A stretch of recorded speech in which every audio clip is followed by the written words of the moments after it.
Couché le long de bancs de parc, troublé par son sort, la beauté dans le sac. Sa tête est brouillée, souillée par la sueur. Les gens s'éloignaient à l'approche de l'odeur, fonçant vers le vide que sa vie lui rapporte. C'est trop souvent cogné le nez devant une porte. La drogue et l'alcool ont atteint tous ses membres. A passé des années à dire adieu, de le reprendre.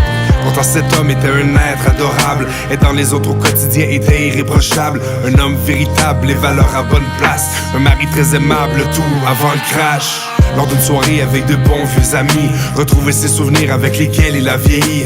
Riant aux larmes, ses joies de ses histoires lointaines, ignorant la suite qui fera de sa vie une peine. Le sang bouillonnait au rythme du phare, la tête lui tournait, ignorant son sort.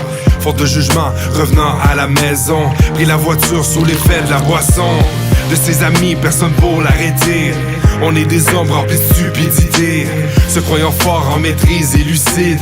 Il avait tort, fait une bêtise, conscience vide. Zigzag dans les rues qu'il pourtant connaissait, la musique dans le tapis et lui qui chantait. Fauchant une autre voiture où une famille y était. Tuant le père, la mère et l'enfant qui dormait.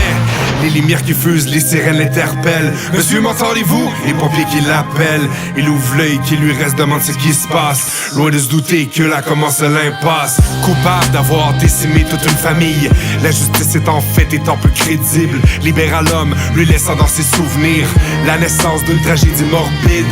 Après quelque temps, emprisonné dans son malheur, se faisant foutre dehors par son employeur.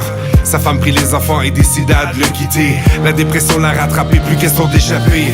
Les années qui suivent furent pour lui un cauchemar, laissant l'alcool, les drogues s'emparer de son corps, se laissant mourir à petit feu sur un banc de parc. L'homme y dormait, la bouteille vide dans le sac.